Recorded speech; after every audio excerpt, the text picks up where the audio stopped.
साहेब जय महाराष्ट्र. जय महाराष्ट्र साहेब. आता आपण कुठल्या शिवसेनेचे? उबाटा शिवसेना. उद्धव बाळासाहेब ठाकरे. आता उद्धव बाळासाहेब ठाकरे यांच्या पक्षाकडे इच्छुकांची संख्या खूप वाढत चालली आहे. बरोबर. काय उमेदवारी कोणाला मिळायला हवी?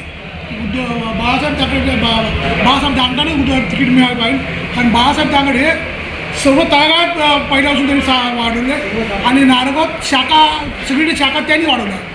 आता बाळासाहेब दांगट यांचं वय झालं, वय झालं मग आलं शरद पवार साहेबांचे 86 वय तरी ते करतात फिरतात ना.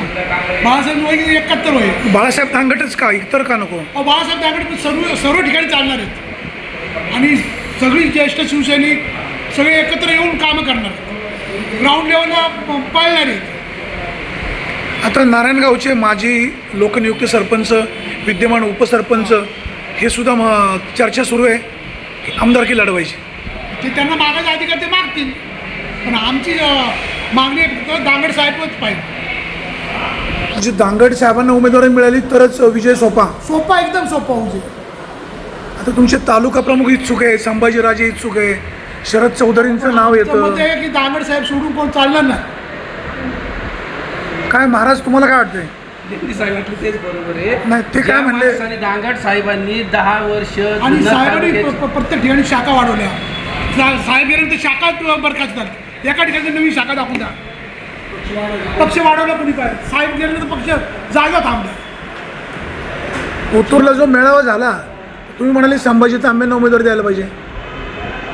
दांगड साहेबांनी जर नाही म्हटलं तर 2 नंबरला संभाजी शेठला तिकीट दिलं पाहिजे. कारण त्याचं असं एका तालुक्यामध्ये आमच्या इथं जांभर शेठनंतर ओतूरला तिकीट मिळालेलं नाही आणि आता आमदारकीच्या लायकीचं त्यानंतर आमच्या पक्षामध्ये संभाजी शेठ हे त्या लायकीचे आहेत म्हणून त्यांना तिकीट मिळाली. परंतु जर तालुक्यामध्ये एवढे जर इच्छुक असाल तर ह्या इच्छुकांनी थांबावं. दांगड साहेब हे 10 वर्षाचं नेतृत्व तालुक्याचं केलेले आमदार आहे. सगळ्या पक्षांमध्ये ते प्रख्यात आहे. सगळ्या कार्यकर्त्यांना संभव घेऊन येणारे आहे. कुठल्याही कार्यकर्त्याशी दांगड साहेबाचा वाद नाही. सर्वसाधारण जनतेशी नाळ जोडलेला आमदार होता.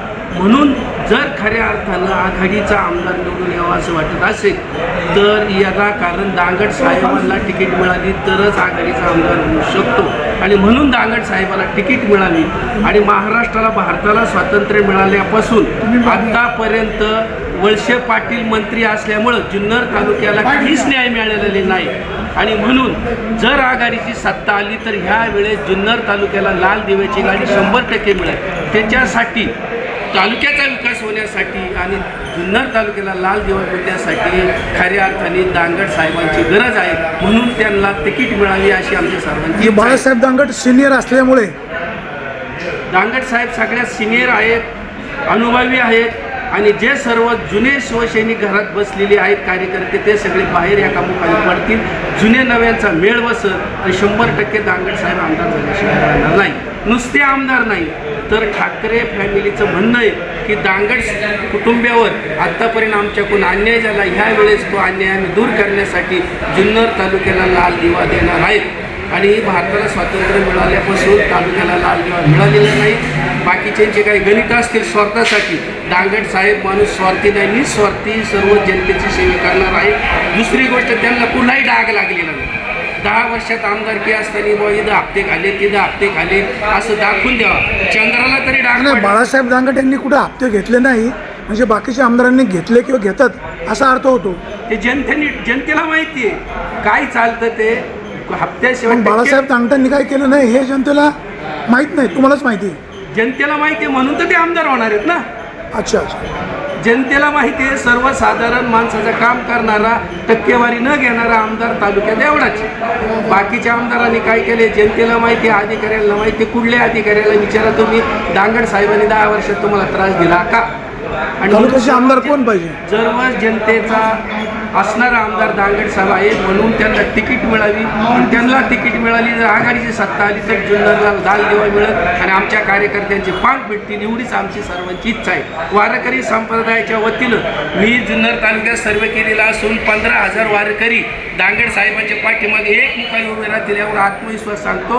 आणि प्रचंड मतांनी सगळे जेवढे काय 5, 25, 20 काय असतील यांच्यापेक्षा जास्त मतांनी नक्की दांगड साहेब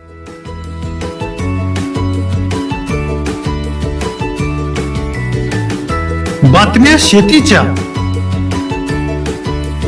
बातम्या मातीच्या, बातम्या अन्यायाच्या, गुन्हेगारीच्या,